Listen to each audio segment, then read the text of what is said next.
had no idea what landscape architecture was. There's very few, well, I don't want to generalize, but I would think not most teens or young people in general know what they want to do like when they grow up. I knew what my interests were, and I knew that it was something in the design field, and I kind of liked construction, so it was like engineering, architecture. Never knew about landscape architecture. It just so happened that I took a course, it's called Environmental Design Analysis, which covered a arts requirement. And it was sort of more like on a whim. And this was a landscape architecture course. I took a 101 environmental design class. And the professor that ended up teaching me, he was from Mexico, and he was an architect, but with a master's in landscape architecture. So the entire class, the entire semester of ENDS 101 was landscape architecture. And I was like, oh, this is exactly what I want. Because I found out about the profession sort of when I was already into my higher education, I feel like I had to use a little bit of that time still sort of navigating through what the profession is and finding my place in that and where I wanted to be in that. So had I had sort of my homework done prior to entering college, who knows where I might be or what I might be doing. Primarily while I was I had my landscape company, I was trying to design. I realized I didn't know what I was doing.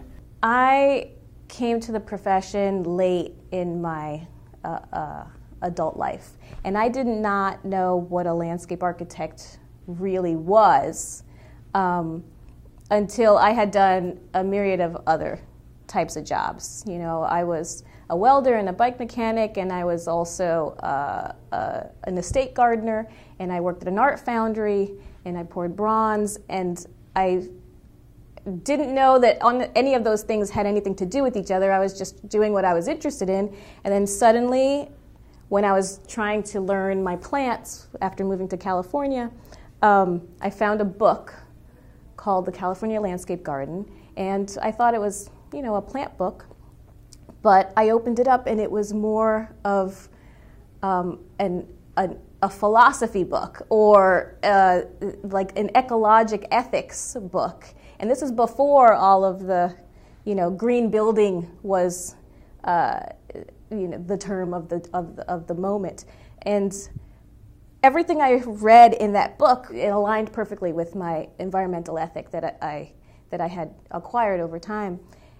And the book happened to be written by landscape architects. My role models for pursuing landscape architecture, pursuing design, were actually not landscape architects. They're all the men in the neighborhood that I grew up in who had these fabulous gardens that grew bushels of corn and grew bushels of tomatoes, and their yards were full of hummingbirds and full of bees, and they would walk up and down the alleyway behind our houses and just give you a bushel of tomatoes that they had grown in these little tiny lots behind their houses. I first heard the phrase landscape architecture when I was meeting with an academic advisor freshman year of college. I had been wading through architecture, and I really wasn't sure that it was for me. I sat down with my academic advisor and really explained to her some of the things that I thought architecture would be about, and she said, well, maybe you should look into landscape architecture. Number one, I wanted to do something in business that had a purpose. So I learned that landscape architecture, there was a correlation between health, communities, and design, and human behavior. And I said, when all that started coming together, I said, wow, you know, I started developing an interest more on a broad scale of planning. What can we do for people to help them to be healthier in many senses, whether it's mentally, spiritually, physically, and so on. I really like the outdoor spatial components of landscape architecture and the way that master planning elements align and the way that you organize things. I've always been drawn to urban landscapes and cityscapes, and so those elements were really important to me, and they drew me to the profession ultimately. Before I was practicing landscape architecture and an educator at Florida A&M, and I would like to do that once I finish my PhD, to where I end up teaching, is to also practice, but practice more with a community cultural component and involving students in those engagement type projects. And my role now in academia is like, I myself did not have an educator that looked like me.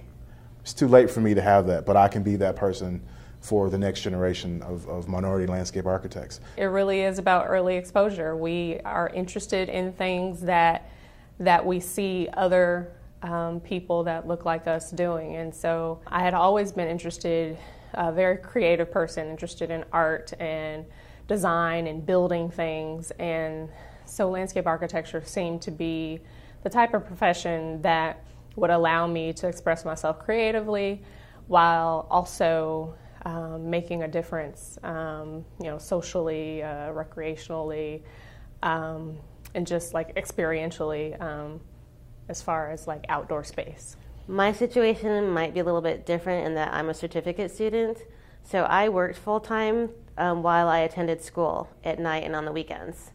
So that being said, it was very helpful to have the flexibility of a program that allowed me to do that while also maintaining a roof over my head.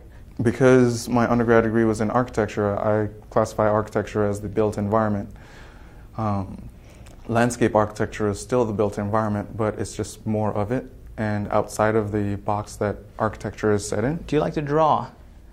Do you like to think about problems and how to sort of fix them?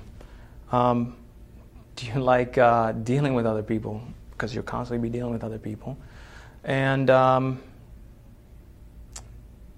in a lot of ways, do you like, some landscape architects divorce themselves from it, but do you like plants in general? Do you like the outdoors?